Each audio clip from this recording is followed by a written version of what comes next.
Okay, terrific. So, time to talk about a few things. Thing number one is the op-ed assignment due on the 16th. What you don't want to do is get too worked up about it. It's a low-stakes assignment. Just setting a timer here.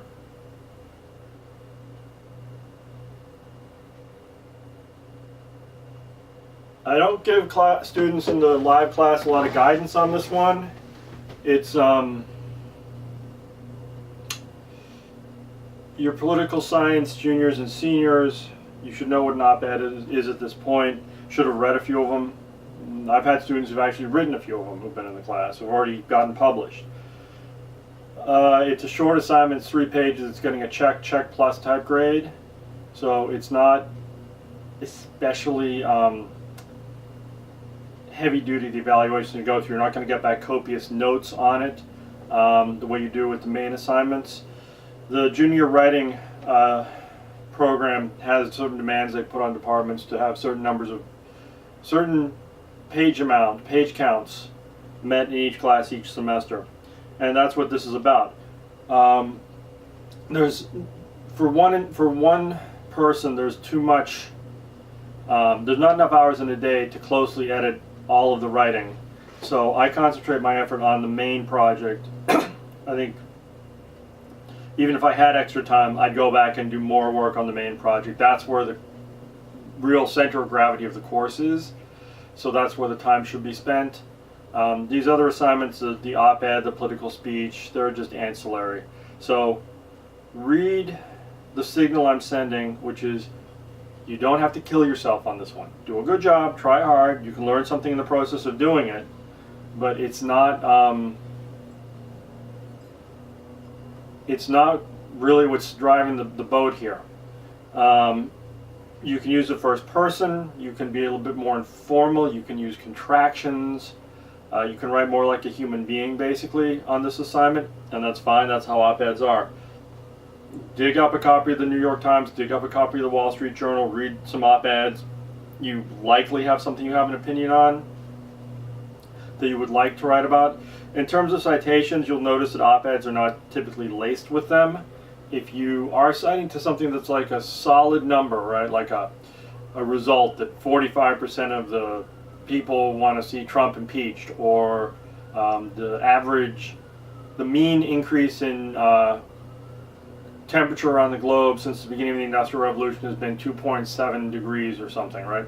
For those kinds of things, you would drop a footnote and put down a cite at the bottom. You just need to give me some idea of what I'd be looking at, basic bibliographic information, and if it's a link to something on the internet, you want to definitely use bit.ly.com, bit.ly, and truncate the URL so it's a reasonable length. I don't need to look at any 100-character URLs.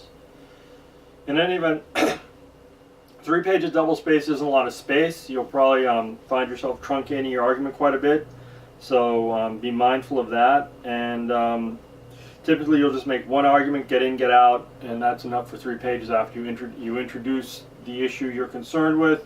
You make some kind of argument, you provide some supporting, you buttress it in some way, and then you wrap it up with a couple of sentence conclusion, 1 or 2 sentences.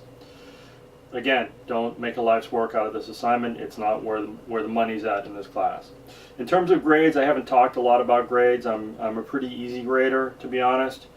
You have to look at the big picture here.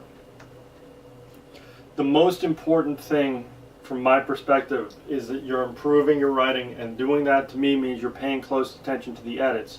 So the game here is, now that you're getting a full set of edits back, right? Look at it. We were only at the 13th or something today. Not that deep into we're about halfway through the class. A little bit, like, we're just past the halfway point, I think. But if you've been on time with your stuff, right? If you've done your article summaries, as most all of you have. You've done your introduction, your literature review, and your analysis and synthesis, and most people are there or right there. I'm expecting a couple in today, and I'm figuring I'm going to have the vast majority of them turned back out shortly with edits. You you're more or less, the class is like I said, I promise you'll be front end loaded, and it is, right? There's not a lot of other real work to do, but the work you have to do isn't now building things from the ground up on these papers, it's polishing them. And the key to that is taking the edits seriously. And the way to get a good grade in this class, an A or an A minus, is to put in the time, and the next draft of the paper that I'll be looking at, which is do you respond to all edits on the main project by the 24th, which is a long way away. What do we have here?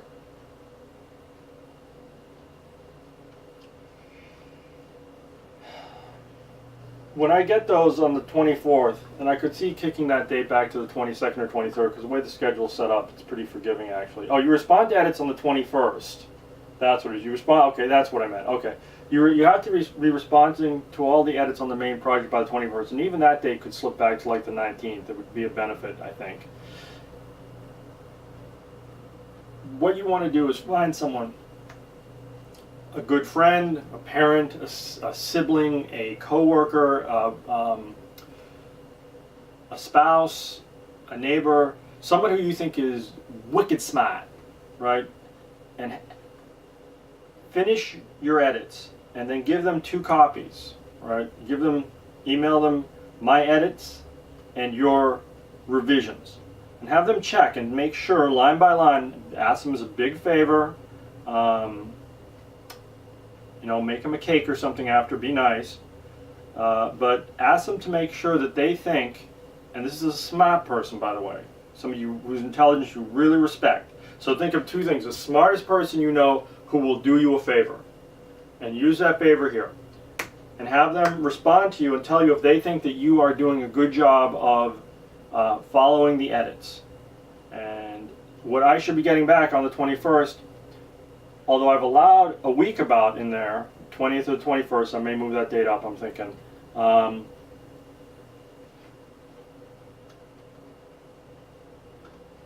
It should be almost great, right? Because you started with your article, with your projects. I made revisions to it. If you follow through on those revisions, things should really be in good shape there.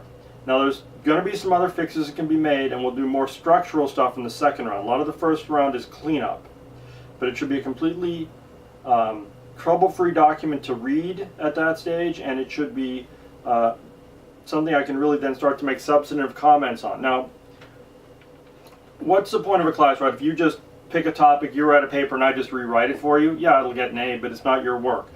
What you give me, to some degree, it depends on the bones of what you give me. I can only make so many improvements to a paper before I'm just writing it for you. So sometimes I have to leave things that I want to fix down the road, or have you figure out how to fix, because otherwise it's just not an exercise that will teach you anything. I can't follow you around the rest of your lives and be your editor. So there's that. But in any event, the real point of it is what I should be getting back this round should be in reasonably good shape. And then we just put the final touches on it, and at the end you get it back with comments. You have a couple of days, because it doesn't take very long at that point, to make final revisions. And you should end up with a pretty solid writing sample at that point. And I've had people get jobs and internships with these things, so I know it works. So you really want to invest some time in that. Anyway, about grades, I hadn't said much about that. If you're timely with your work and you get it all in, it's important you have to get all the work in, and you respond to the edits. You're going to get a good grade in this course. And to me, a good grade is like a B plus or better. B plus, A minus, A's are not out of the question. Again, I'm a pretty easy grader. If you ignore edits, if you are stubborn about that, then I don't have any choice. It means that I've tried to correct mistakes you're making, and you're willfully refusing to correct them. So a lot of it does come down to following through on those edits. Ways to do poorly in this class are to not get the work done. I don't give Fs, I give incompletes. Looking at the students, the list, I mean, most people are pretty up to date on their assignments, with just the op-ed, the speech, and the Garner thing that I'll tell you more about coming up. I see a couple of people who are targeting in the A range, a lot of people who are targeting in the B range. It's a pick your own grade course though. Do a good job on the edits and show me in the end you get a a finished piece of work that looks really tight and that has taken seriously the input I've given it, and you'll do well in this class. Again, looking B+ or better.